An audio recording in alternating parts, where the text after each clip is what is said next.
আমি যতবার কক্সবাজারে গিয়েছি সৈকতের ধারে বসে এই মাছটা না খেয়ে ফিরিনি। ভাজা লইটা মাছের সেই গন্ধ এখনও চোখ বন্ধ করলেই যেন অনুভব করতে পারি। আজকে তাই ভাবলাম সেই কক্সবাজারের স্বাদটা নিয়ে আসি একেবারে নিজের রান্নাঘরে। তো শুরু করি। আগে মাছগুলো ভালো করে ধুয়ে নিই। লইটা মাছ একটু নরম ধরনের, তাই সাবধানে পরিষ্কার করতে হবে। এখন মশলা মাখানোর পালা। পরিমাণ মতো লবণ, হলুদ, মরিচ, আদা রসুন বাটা নিয়ে নেব, আর সাথে দিয়ে দেবো একটু সরিষা বাটা। এতে ফ্লেভারটা আরও কক্সবাজারি হয়ে যায়। আর লেবুর রস দিতে কিন্তু একদমই ভুলবেন না। সাথে দিয়ে দিবেন কালো গোলমরিচের গুঁড়া। এরপর মাছটা ভালোভাবে মাখিয়ে 30 মিনিট মেরিনেট করে রাখবো। এখন অন্য একটা বাটিতে শুকনো উপকরণগুলি ভালোভাবে মাখিয়ে নিব। ময়দা যে পরিমাণে নিব তার অর্ধেক নিব কর্নফ্লাওয়ার। তারপর হলুদ গুঁড়ি, মরিচের গুঁড়ি, একটু লবণ আর কালো গোলমরিচের গুঁড়ি দিয়ে ভালোভাবে মেখে একটা ডো তৈরি করব।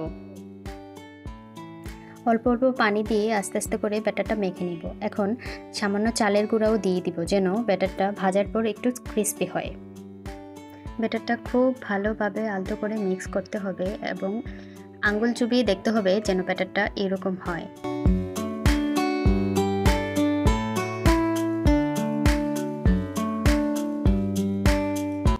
কড়াইতে সরিষার তেল গরম করে একে একে মাছগুলো দিয়ে নিব। চুলার আঁচ মিডিয়াম রেখে সবগুলা মাছ তেলে দিয়ে নিব। তারপর উল্টে পাল্টে ক্রিস্পি করে ভেজে নিই। মাছের চারপাশটা যখন লালচে আর খাসা হয়ে যায় তখনই বুঝি ভাজা শেষ।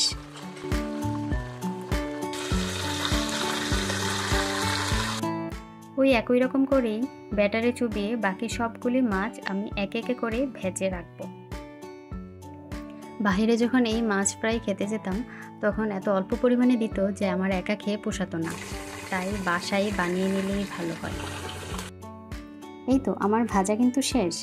তৈরি হয়ে গেল কক্সবাজারের স্পেশাল লইটা মাছ ফ্রাই, ক্রিস্পি ক্রিস্পি। একেবারে কক্সবাজারেরই সেই স্বাদটাই যেন আমার ঘরেই পেলাম। দেখতেও সেই সোনালি কালার হলো, আর খেতেও কিন্তু অনেক অনেক বেশি টেস্টি হয়েছে। আর এই হলো কক্সবাজারের স্পেশাল লইট্টা ফ্রাই। সহজ রেসিপি কিন্তু স্বাদে একেবারে দুর্দান্ত। আপনারা যদি কক্সবাজার মিস করেন তাহলে এই রেসিপিটা একবার ট্রাই করে দেখুন। সাগরের স্বাদটা যেন আপনার রান্নাঘরেই চলে আসবে। চারপাশটা হবে মুচমুচে আর ভিতরটা হবে একদম নরম, আর মাছের কাঁটাটা অনেক নরম থাকবে, যেটা খেতে কোনো অসুবিধাই হবে না। রান্না ভালোবাসুন, খাওয়াতে ভালোবাসুন, আর ভুলে যাবেন না ভালোবাসা দিয়ে যাই রান্না করবেন সেটা হয় সবচেয়ে মজার। ধন্যবাদ ভিডিওটা দেখার জন্য। যদি ভালো লাগে তাহলে একটা লাইক, কমেন্ট আর সাবস্ক্রাইব দিয়ে পাশে থাকবেন। আবার দেখা হবে নতুন কোনো রেসিপি আর স্মৃতির গল্প নিয়ে। আসসালামু আলাইকুম।